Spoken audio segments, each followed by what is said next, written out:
नमस्कार भैया बहन। आज मैं चैप्टर 2 डेवलपमेंट ऑफ कंप्यूटर का टॉपिक एनालिटिकल इंजन पढ़ाने जा रहा हूं, जिसमें दो टॉपिक है, एक एनालिटिकल इंजन और एक डिफरेंस इंजन। ठीक है, इसके पहले नेपियर बोन्स और पास्कलिन पढ़ाया गया था। उससे पूर्व इसी चैप्टर में एबकस को पढ़ाया गया था और आज इस टॉपिक को पढ़ाकर यह चैप्टर हमारा कंप्लीट हो जाएगा। तो आइए हम शुरू करते हैं एनालिटिकल इंजन के बारे में। तो भैया बहन यहाँ लिखा हुआ है, in 1821 Charles Babbage an English mathematician design a machine to calculate mathematical tables. ठीक है, कह रहा है कि 1821 में चार्ल्स बेबेज एक इंग्लिश मैथमेटिशियन थे। इंग्लिश का मतलब है कि वह अंग्रेज थे, ठीक है ना, वह इंग्लैंड के थे, इसलिए उन्हें इंग्लिश मैथमेटिशियन कहा जाता है। तो कह रहा है कि 1821 में चार्ल्स बेबेज जो इंग्लिश मैथमेटिशियन थे, गणितज्ञ थे, उन्होंने एक मशीन को बनाया। जो मशीन किस काम में आया करता था? वह मशीन मैथमेटिकल कैलकुलेशन अर्थात टेबल, जैसे पहाड़ा बोलते हैं ना हम लोग, पहाड़ा को कैलकुलेट करने के लिए वह मशीन का इस्तेमाल किया गया। अर्थात हम यह कह सकते हैं कि 1821 में चार्ल्स बेबेज ने जो मशीन बनाया, वह मशीन पहाड़ा को कैलकुलेट करने के लिए, पहाड़ा को पढ़ने के लिए बनाया गया। This machine was named age difference engine, और इस मशीन का नाम क्या रखा गया था? Difference engine. ठीक है, इस मशीन का नाम डिफरेंस इंजन रखा गया। But due to the lack of technology at that time, कह रहा है लैक मीन्स होता है कमी। कह रहा है कि परंतु जो चार्ल्स बेबेज ने जो 1821 में जो डिफरेंस इंजन को बनाया, जिसका इस्तेमाल उस समय पहाड़ा को गिनने के लिए किया जाता था, उसमें कुछ कमियां थी। अर्थात उस टेक्नोलॉजी में कुछ कमी थी, ठीक है ना, उस समय उस टेक्नोलॉजी में कुछ कमी थी, तकनीकी में कुछ कमी थी, जिसकी वजह से this machine was not completely successful. इसलिए वह मशीन उस समय कंप्लीट सक्सेसफुल अर्थात पूर्णतः सफल नहीं हो पाया। ठीक है भैया बहन, तो यह रहा हमारा चार्ल्स बेबेज द्वारा बनाया गया डिफरेंस इंजन। डिफरेंस इंजन को चार्ल्स बेबेज ने 1821 में बनाया, जिसका इस्तेमाल हम उस समय पहाड़ा को गिनने के लिए करते थे। लेकिन उस मशीन में कुछ कमी होने के कारण,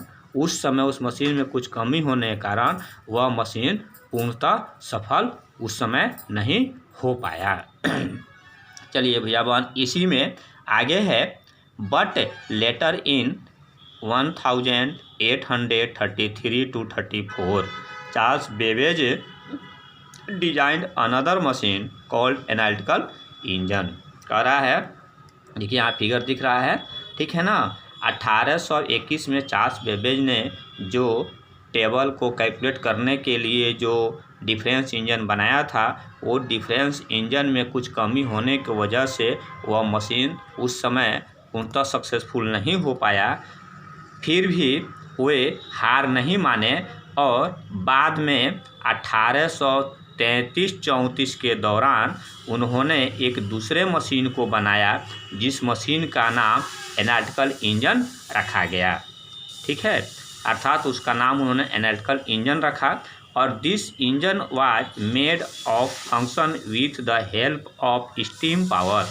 और वह इंजन अर्थात वह मशीन कैसा था? वह मशीन स्टीम पावर का मतलब होता है भाप। स्टीम मीन्स होता है भाप और पावर मीन्स शक्ति, अर्थात भाप से, ठीक है ना, स्टीम पावर अर्थात भाप की शक्ति के मदद से वह कार्य करता था। ठीक है ना। The concept of this machine became the basis for the further development of computers.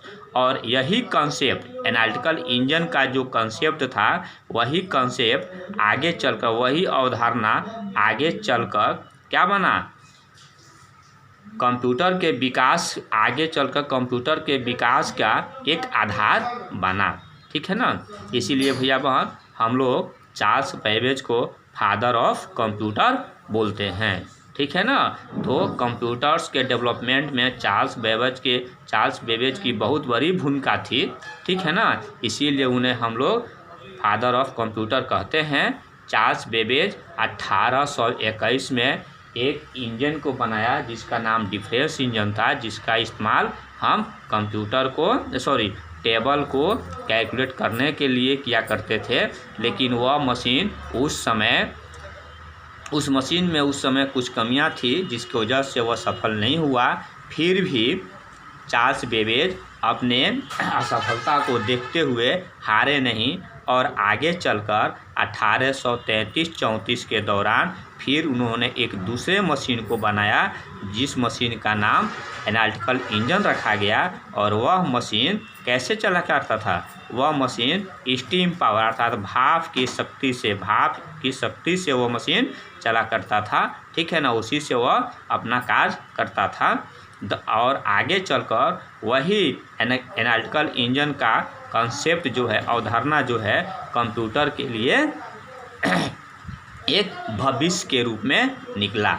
ठीक है ना। अर्थात हम कह सकते हैं कि वही एनालिटिकल इंजन का कंसेप्ट जो है, अवधारणा जो है, आगे चलकर कंप्यूटर के डेवलपमेंट के लिए एक अवधारणा बनकर आया। और जो आज हम कंप्यूटर जो देखते हैं, लैपटॉप देखते हैं, कंप्यूटर देखते हैं, मोबाइल देखते हैं, वह चार्ल्स बेबेज का ही दिया हुआ कंसेप्ट, ठीक है ना, रहा। ठीक है। इस तरह से भैया बहन आज हम लोगों का यह चैप्टर समाप्त हो गया। अगले क्लास में हम इसका क्वेश्चन आंसर करेंगे। धन्यवाद।